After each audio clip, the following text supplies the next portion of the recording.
우리는 계속해서 요한복음의 7표적을 통하여서 하나님의 말씀의 은혜를 나누고 있습니다. 요한이 전하는 7가지 표적, 이 표적은 그저 놀라운 사건들, 기적들이 아니라 누구를 가리키고 있는 표지판과 같다라고 제가 지난주에 말씀드렸습니다. 그렇다면 이 7표적은 누구를 가리킵니까? 바로 예수 그리스도입니다. 그래서 우리는 보이는 표적을 넘어 그 표적의 최종 목표인 누구를 바라봐야 됩니까? 예수 그리스도를 바라봐야 합니다. 그 예수 그리스도를 만나고 그 예수 그리스도를 믿어야 합니다. 그렇다면 표적의 목적은 무엇이겠습니까? 요한복음 20장 21절은 이렇게 기록합니다. 우리 함께 읽어보겠습니다. 오직 이것을 기록함은 너희로 예수께서 하나님의 아들 그리스도이심을 믿게 하려 함이요 또 너희로 믿고 그 이름을 힘입어 생명을 얻게 하려 함이니라. 이 구절에서 표적의 목적이 나오는데요, 예수께서 하나님의 아들 그리스도이심을 믿게 하려 함이요 또 너희로 믿고 그 이름을 힘입어 생명을 얻게 하려 함이니라. 우리가 예수 그리스도를 믿고 예수 그리스도의 생명으로 충만해지는 것, 그것이 표적의 목적이라고 말씀하십니다. 우리가 7번의 표적에 관한 요한복음의 말씀을 듣는 가운데 우리가 예수 그리스도를 더욱더 믿어가고 예수 그리스도의 생명으로 충만해지기를 주님의 이름으로 축원합니다. 이제 지난주에 물로 포도주를 만드신 첫 번째 표적에 이어 이제 요한복음의 두 번째 표적을 살펴보도록 하겠습니다. 예수님의 두 번째 표적은 죽어가는 아들이 살아나는, 회복되는 기적입니다. 오늘 본문 46절은 두 번째 표적의 배경을 이렇게 설명합니다. 예수께서 다시 갈릴리 가나에 이르시니 전에 물로 포도주를 만드신 곳이라. 왕의 신하가 있어 그의 아들이 가버나움에서 병들었더니. 오늘 본문에는 왕의 신하가 있는데 그의 아들이 가버나움이란 지역에서 병들었다라고 그렇게 말합니다. 두 번째 표적의 배경은 아들이 죽어가는 상황입니다. 본문의 원어를 살펴볼 때 이 아들은 only son, 외아들임을 우리는 추정해 볼 수 있습니다. 아들이 하나밖에 없는데 얼마나 귀하고 소중한 아들이겠습니까? 본문의 외아들이란 자신의 생명보다도 귀하고 세상의 어떤 것보다 소중한 존재를 의미합니다. 사랑하는 성도 여러분, 여러분들 가운데서도, 여러분들의 삶 속에서도 귀하고 소중한 것이 있을 것입니다. 제가 이렇게 대신방을 가다 보면 우리 어르신들 손주 얘기만 나오면 눈이 반짝반짝 하십니다.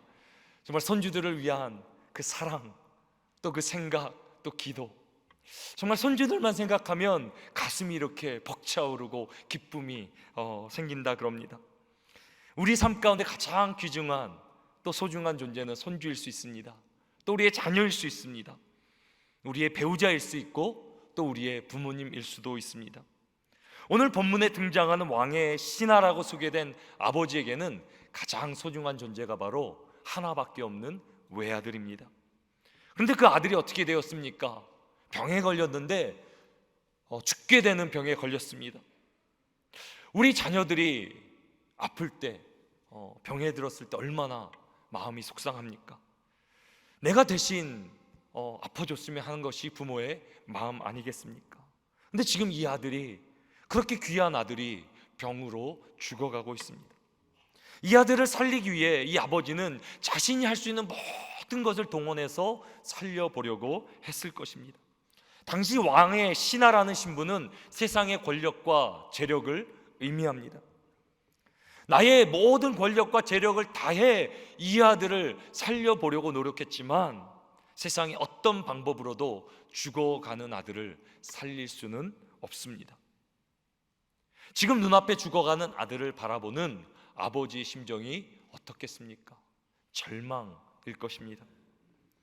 하지만 오늘 본문은 그저 절망을 얘기하고 있지 않습니다. 분명히 아들이 죽어가는 절망에 관한 그런 이야기지만 이 절망을 둘러싸는 회복의 소망이 또한 있음을 오늘 본문을 전하고 있습니다. 오늘 인생에 절망이 있는데요, 그 인생을 둘러싸고 있는 더 큰 본문의 배경이 있음을 오늘 본문은 말해줍니다. 그것은 바로 물로 포도주를 만드신 표적이라라고 오늘 본문은 말합니다. 오늘 본문 46절 말씀 같이 한번 읽어보도록 하겠습니다. 예수께서 다시 갈릴리 가나에 이르시니 전에 물로 포도주를 만드신 곳이라. 왕의 신하가 있어 그의 아들이 가버나움에서 병들었더니. 오늘 두 번째 표적의 배경은 아들이 죽어가는 것인데 그것이 그저 배경의 끝이 아니라 그럽니다. 사도 요한은 아들이 죽어가는 사건을 기록하기 전에 이 사건에 더 큰 배경이 있음을 우리에게 알려주고 있습니다. 그것은 바로 물로 포도주를 만드신 예수님의 표적입니다. 아직 첫 번째 표적이 끝난 것이 아니라 계속 첫 번째 표적, 물로 포도주를 만드신 예수님의 기적은 계속 4장까지 이어지고 있는 것입니다. 오늘 두 번째 표적 사건은 첫 번째 표적의 사건의 연장선이라 그렇게 생각하면 좋겠습니다. 그렇다면 우리는 물로 포도주를 만드신 예수님의 표적, 그 배경을 가지고 오늘 본문을 살펴보아야 합니다. 그렇다면 지난주에 우리가 다뤘던 첫 번째 표적에 대해서 다시 한번 복습해 보도록 하겠습니다. 물이 포도주가 된다는 것은 무엇을 의미합니까? 본질의 변화를 의미합니다. 그리고 본질의 변화를 의미하는 창조적 변화, 이 변화는 하나님밖에 할 수 없는 놀라운 능력입니다. 다시 말하면 예수님의 첫 번째 표적은 예수님께서 말씀이 육신이 되어 이 땅에 오신 성자 하나님이라는 것을 드러내는 사건을 말합니다. 그저 물이 포도주가 된 것이 아니라 무에서 유를 창조하시는 성자 예수 그리스도께서 이 땅에 오셨음을 우리에게 알려주십니다. 더 나아가 물이 포도주가 된 사건은 예수님의 십자가의 사건을 상징합니다.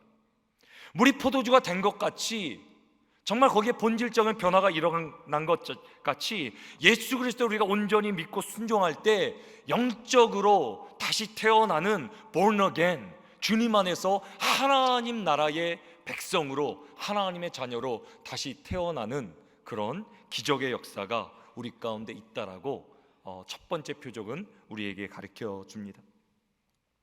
사랑하는 성도 여러분, 만약에 물이 포도주가 되는 그 표적이 오늘 말씀의 배경이라면, 그것을 믿는다면 오늘 본문이 말하고 있는 아들이 죽어가는 절망적인 사건은 그저 절망으로 끝나지 않습니다. 아무리 힘들고 어렵고 삶 가운데 절망이 몰려올지라도, 아들이 죽어가는 절망이 우리 가운데 다가올지라도 창조주 하나님을 믿는다면 그 절망 가운데서도 우리는 회복의 소망을 발견하게 될 줄로 믿습니다. 우리 하나님이 어떤 분이십니까? 무에서 유를 창조하시고 죽음에서 생명을 창출하시며 모든 것을 가능케 하시는 분인 줄 믿으시기 바랍니다. 그래서 하나님의 나라는 절망의 나라가 아니라 회복의 나라인 것입니다. 이것이 오늘 우리가 붙잡아야 되는 말씀의 키포인트입니다. 오늘의 키포인트 함께 믿음으로 선포하겠습니다. 하나님 나라는 회복의 나라입니다. 오늘 말씀을 전하는 저의 간절한 기도와 소망은 이것입니다. 우리의 삶 가운데도 어려운 일들, 힘들고 정말 좌절이 몰려옵니다. 절망이 몰려옵니다. 그럼에도 우리가 그 절망 가운데 사로잡혀 사는 것이 아니라 그 절망 가운데 회복의 소망을 주시는 창조자 예수 그리스도를 우리가 바라봐야 될 줄로 믿습니다. 그분이 어떤 분이십니까? 그분은 물로 포도주를 만드신 분이시고 십자가에서 죽음의 권세를 깨뜨리신 분이십니다. 그 우리 주님에게는 능치 못할 일이 없음을 믿습니다. 우리 삶을 주님께 온전히 맡길 때 놀라운 회복의 역사가 우리 가운데 경험되기를 주님의 이름으로 축원합니다. 하나님 나라는 회복의 나라입니다. 그렇다면 우리는 구체적으로 어떻게 하나님께서 주시는 그 나라의 회복을 누릴 수 있습니까? 오늘 본문은 우리에게 삶의 회복으로 이끌어주는 세 가지 단계로 인도합니다. 첫 번째는 예수님 앞에 나오는 단계입니다. 삶의 회복은 우리가 예수님 앞에 나올 때 시작됩니다. 이것이 오늘 말씀의 첫 번째 포인트입니다. 우리 같이 한번 믿음으로 오늘 말씀의 첫 번째 포인트 같이 읽어보겠습니다. 삶의 회복은 예수님 앞에 나올 때 시작됩니다. 오늘 본문의 왕의 신하는 예수님이 갈릴리 지역에 다시 방문하신다는 얘기를 듣고 예수님 앞에 나옵니다. 오늘 본문 47절 말씀 같이 한번 읽어보도록 하겠습니다. 그가 예수께서 유대로부터 갈릴리로 오셨다는 것을 듣고 가서 청하되 내려오셔서 내 아들의 병을 고쳐 주소서 하니 그가 거의 죽게 되었음이라. 오늘 본문의 왕의 신하는 예수님의 소식을 듣고 예수님 앞에 나아갑니다. 하지만 그 당시 수많은 사람들이 예수님의 소식을 들었습니다. 그 예수님의 소식을 들었던 사람들이 다 예수님을 찾아온 것은 아닙니다. 인간이 듣는다는 것, 이것은 참 신비한 것입니다. 지금도 우리가 말씀을 듣고 또 서로의 말을 듣고 우리가 들으면서 살아가지만 듣는다는 것은 참 신비한 것입니다. 귀로 듣는 것 같은데, 사람은 귀가 있어 귀로 소리를 듣는 것 같은데 어디로 들어야 진짜 듣는 것입니까? 마음으로 들어야 진짜 듣는 것입니다. 저는 가정사역을 하면서 수많은 부부들에게 이런 말을 들었습니다. 특별히 아내들이 저한테 이렇게 말합니다. 목사님, 왜 남편은 그렇게 말귀를 못 알아듣습니까? 라고 물어봅니다. 너무 답답하다고, 말을 하긴 하는데 말귀를 못 알아듣는다고, 이해를 못 한다고. 저는 그래서 이렇게 말합니다. 말귀를 못 알아듣는 것이 정상입니다. 제가 어떻게 그렇게 잘합니까? 저도 제 아내의 말귀를 잘 못 알아듣기 때문입니다. 맨날 혼나요. 맨날 말귀를 못 알아듣는다고. 근데 신기한 사실이 무엇입니까? 내가 듣고 싶은 말, 내가 원하는 말은 잘 들린다라는 말입니다. 남자들이 어떤 말을 잘 듣는다 그러면 밥 먹으란 말은 잘 들린다 그럽니다. 근데 갑자기 청소기 돌리라, 이렇게 쓰레기통 밖으로 내, 그 말은 잘 안 들린다 그럽니다. 사람은 자기가 듣고 싶은 말만 듣게 돼 있습니다. 왕의 신하도 그렇습니다. 그전에도 예수님의 소식을 들었을 것입니다. 하지만 그때는 아무런 관심도 없었습니다. 왕의 신하는 아쉬울 것도 부러울 것도 없었습니다. 세상의 모든 권력과 재력을 가진 사람이었습니다. 자신이 원하는 대로 누리며 살았습니다. 하지만 사랑하는 아들의 죽을 병으로 걸리자 상황은 바뀌게 됩니다. 처음에는 세상의 소리가 더 크게 들렸을 것입니다. 정말 용하다는 의사 다 찾아갔을 거고, 정말 괜찮다는, 정말 그 방법들은 다 추라해보고, 또 좋은 약은 약대로, 음식은 음식대로 다 이렇게 사용해 봤을 것입니다. 그런데 하나 둘 세상의 소망이 다 끊어지자 어떻게 됩니까? 비로소 예수님의 소식이 들리기 시작합니다. 세상의 모든 소망이 끊어지자 이제는 오직 소망 대신 예수 그리스도의 소식이 이 아버지에게 들리기 시작합니다. 그리고 예수님의 소식을 듣자 이 마음 가운데, 이 가슴 가운데 정말 세상이 알 수 없는 어떤 소망이 일어나기 시작합니다. 기대가 일어나기 시작합니다. 예수님만 만나면 내 아들이 반드시 치유되리라, 내 문제가 해결되리라 라는 그런 마음의 기대를 가지고 예수님 앞에 나아갑니다. 저희 가정도 그랬습니다. 제가 초등학교 1학년 정도 되었을 때 저희 아버님은 생물 선생님이었고 어머님은 화학 선생님이셨습니다. 두 분 정말 열심히 사셨습니다.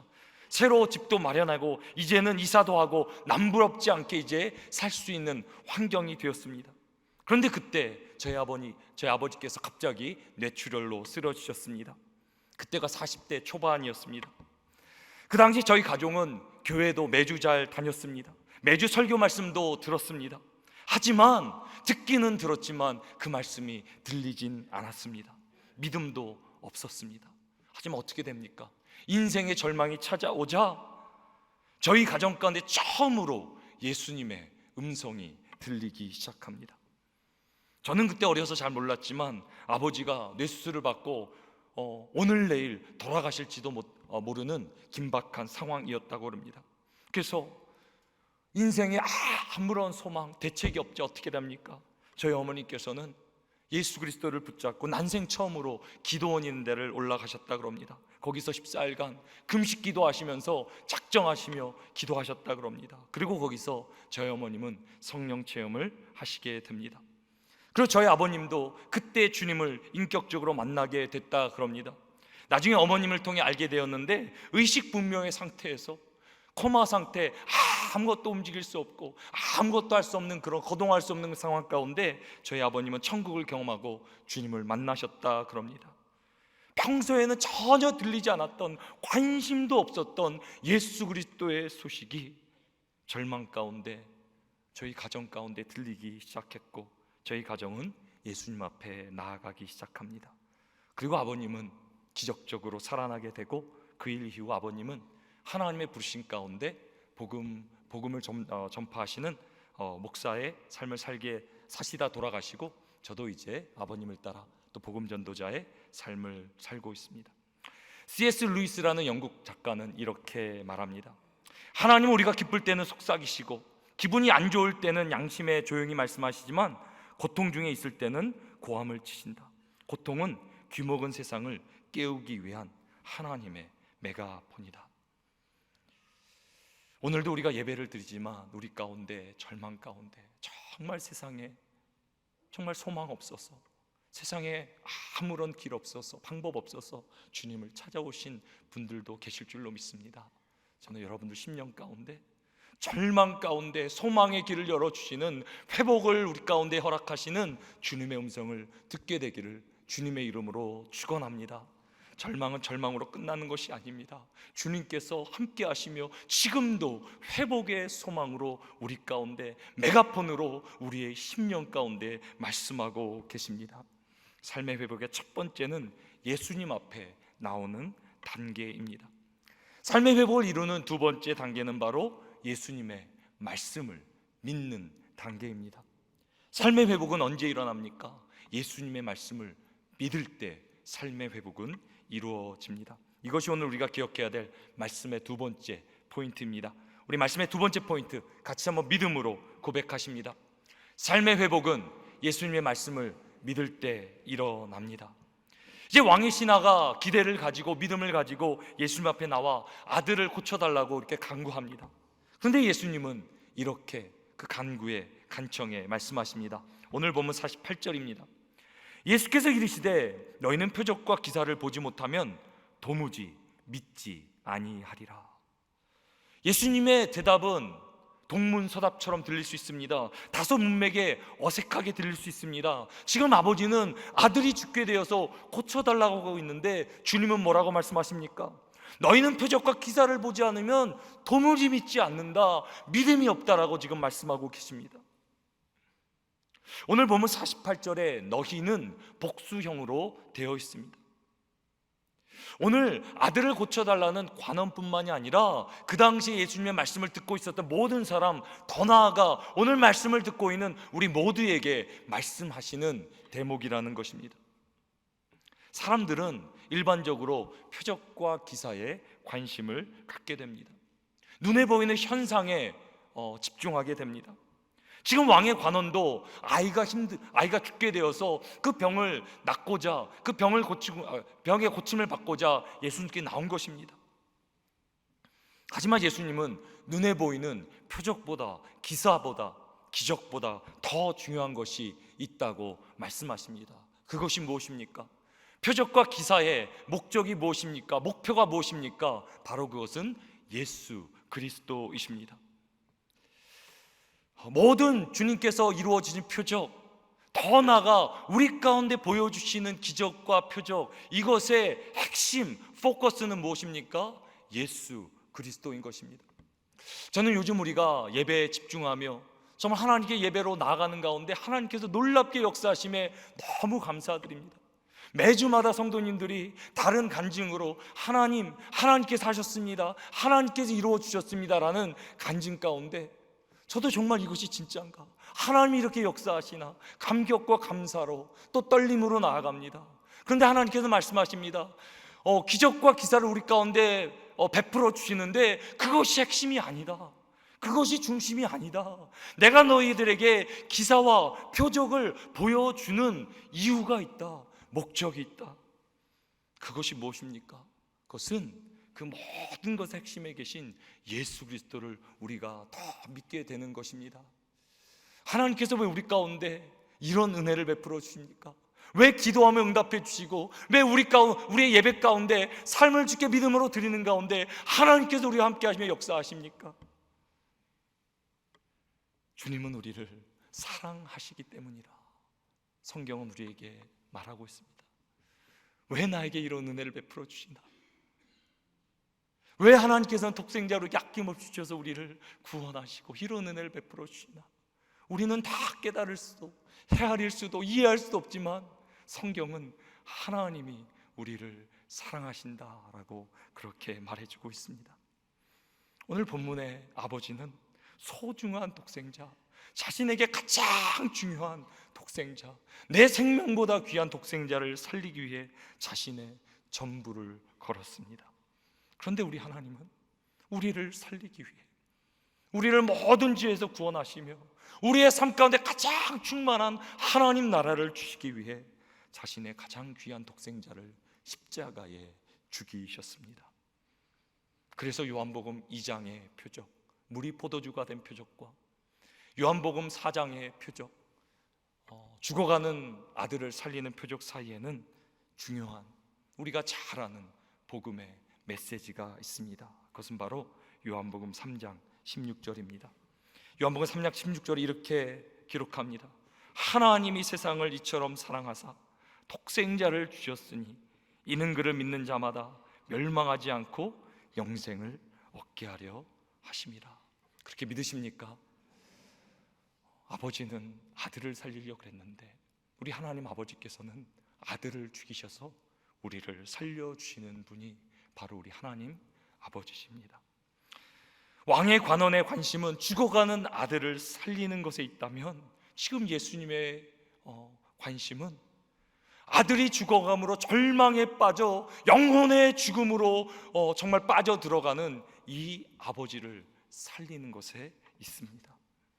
예수님은 죽어가는 아들을 바로 살리실 수도 있으십니다. 그러나 그렇게 하지 않으십니다. 예수님께서는 왕의 관원에게, 그 아버지에게 그저 아들이 살아나는 기적이 아니라 영생, 영원한 생명, 하나님 나라를 선물로 주시기를 원하셨습니다. 그러기 위해서 어떻게 해야 합니까? 눈에 보이는 표적을 넘어 그 배후에 계신 모든 사람을, 모든 인류를 구원하시는 예수 그리스도를 바라보며 그 예수 그리스도를 믿어야 합니다. 예수 그리스도를 믿음으로 물이 포도주가 되어지는 본질적인 변화, 예수 그리스도 안에서 새롭게 거듭나는 역사가 그 아버지 안에 일어나야 됩니다. 그리고 오늘 본문에는 그 놀라운 구원의 역사, 물이 포도주가 되는 역사, 정말 사람이 죽었던 영혼이 살아나는 거듭나는 역사가 기록되어 있습니다. 오늘 본문 49절과 50절 말씀 같이 한번 읽어보겠습니다. 신하가 이르되 주여 내 아이가 죽기 전에 내려오소서. 예수께서 이르시되 가라 내 아들이 살아있다 하시니 그 사람이 예수께서 하신 말씀을 믿고 가더니, 왕의 신하가 예수님의 말씀 가운데 다시 한번 간청합니다. 내 아들을 살려달라고, 내려가서 우리 집에 가서 내 아들을 살려달라고. 예수님은 고칠 수 있습니다. 능력을 베풀어 달라고 간청합니다. 그랬더니 예수님이 뭐라고 말씀하십니까? 오늘 본문에 가라 내 아들이 살아있다 라고 말씀하십니다. 지금 이 아버지의 눈에는 아무것도 보이는 것이 없습니다. 아무것도 일어난 기적도 없습니다. 표적도 없습니다.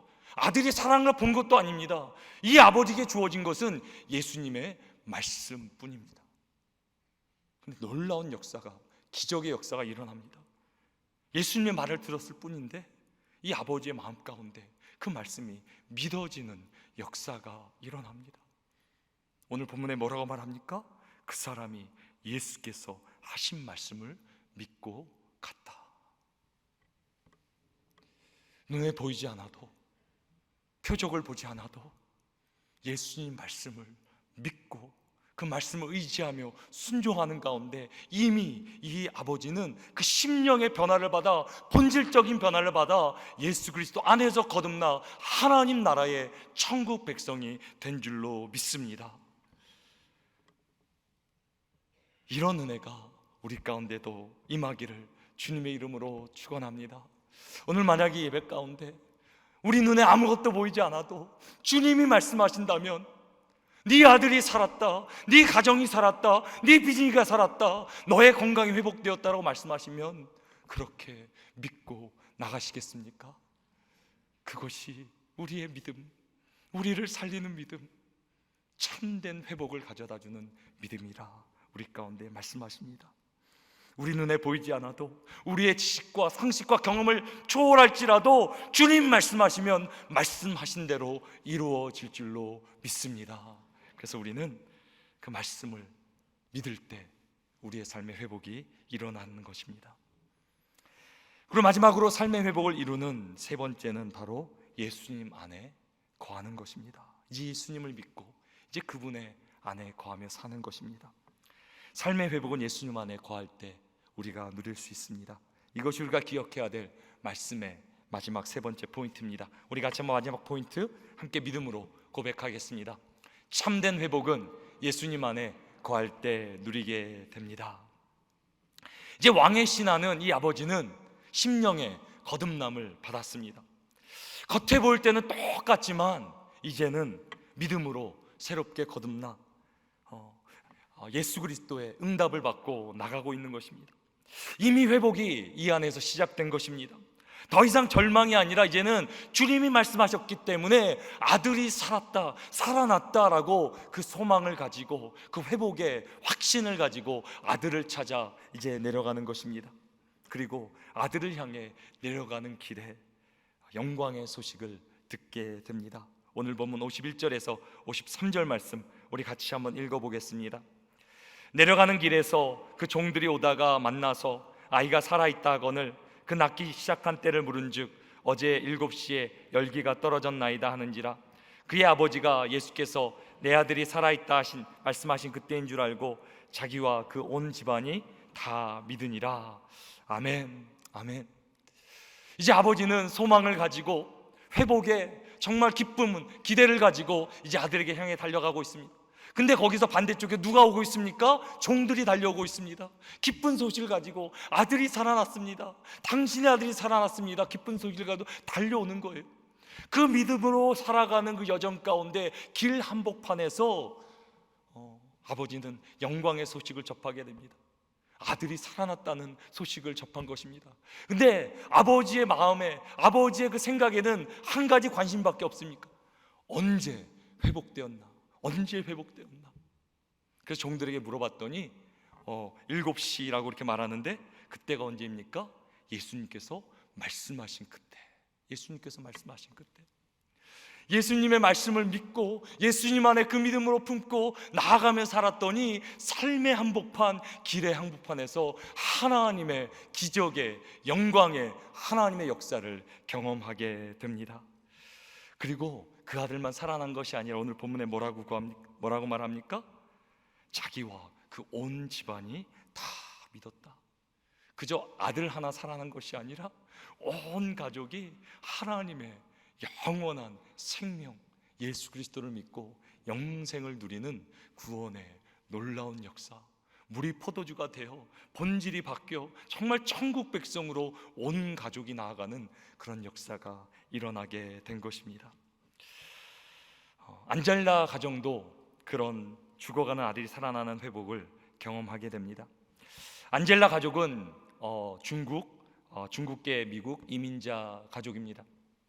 안젤라와 남편은 치과 의사로 병원을 운영하며 정말 남부럽지 않게 정말 풍족하게 넉넉하게 편한 삶을 살고 있었습니다. 둘째 아들이 있었는데요, 크리스토퍼라고 이렇게 이름하였는데요, 그 아들도 아버지를 따라 치과 의사를 꿈꾸며 이렇게 공부하며 살았습니다. 그러나 어느 날 크리스토퍼는 자신이 이제 동성 연애자라고 게이라고 커밍아웃을 하고 집을 나가게 됩니다. 그때 아들의 선언으로 인해 충격을 받은 안젤라는 자살을 결심하게 됩니다. 그때까지도 남편과의 좋지 않은 관계, 또 시댁과의 갈등도 있었는데 이제까지 자녀 때문에, 특별히 크리스토퍼 때문에 살았는데 그 아들이 그렇게 힘들어지자 더 이상 살 수 있는 소망이 없었던 것입니다. 근데 이제 마지막에 생명을 끊기 전에 마지막으로 아들을 보기를 소원해서 아들을 향해서 이제 기차를 타고 가는 가운데 하나님께서 안젤라에게 놀라운 은혜를 베풀어 주십니다. 근데 책을 읽다가 우연히 하나님 말씀을 발견하게 되는데, 그때 보았던 구절이 로마서 8장 39절 말씀입니다. 다른 어떤 피조물이라도 우리를 우리 주 그리스도 예수 안에 있는 하나님의 사랑에서 끊을 수 없으리라. 자신은 모든 것이 끊어졌고 소망이 다 사라졌다 생각했는데 아직도 하나님은 안젤라를 붙들고 있음을 깨닫게 되었고요, 그날 이후 안젤라의 삶은 다시 변하게 되었습니다. 하나님의 말씀을 붙들고 살아가는 가운데 남편과의 관계도 조금씩 회복되었습니다. 이제 안젤라는 아들 크리스토퍼를 위해 7년간 매주 월요일마다 금식하며 기도하기 시작했습니다. 그럼에도 아들의 상황은 점점 악화되는 듯 했습니다. 치대 졸업을 4개월 앞둔 크리스토퍼는 마약을 팔다가 마약 딜러로 이렇게 하다가 치과대학에서 쫓겨나게 됩니다. 그리고 마약 현행범으로 체포되어 6년의 실형을 감옥에서 보내게 됩니다. 근데 크리스토퍼는 감옥에서 그 쓰레기통에서 우연히 성경 하나를 발견하게 되고 읽기 시작합니다. 그러던 하루 크리스토퍼는 HIV 양성 판정을 받게 됩니다. 사형 선고를 받은 듯이 충격에 빠져 있을 때 벽을 바라봤는데 벽에 이런 낙서가 있는 거예요. 낙서에는 이렇게 적혀져 있습니다. 심심하면 에레미야 29장 11절을 봐라고 벽에 낙서에 이렇게 써 있는 거예요. 야, 참 낙서도 이 정도는 해야 역사가 일어나지 않겠습니까? 심심하면 에레미야 29장 11절을 봐. 그래서 크리스토퍼가 성경을 꺼내 찾아보았습니다. 그 말씀이 이렇습니다. 여호와의 말씀이니라. 너희를 향한 나의 생각을 내가 아나니 평안이요 재앙이 아니니라. 너에게 미래와 희망을 주는 것이니라.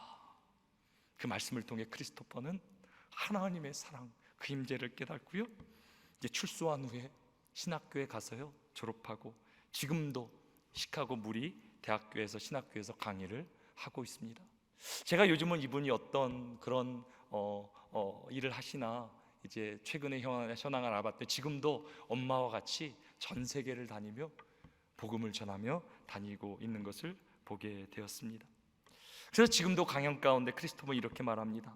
중독됐던 쾌락과 섬기는 우상들, 나의 욕망은 더 이상 나를 지배하지 못합니다. 이제 주님 당신 한 분으로 충분합니다. 제게 필요한 것은 당신뿐입니다. 절대 이 사실을 잊지 않게 해 주시옵소서.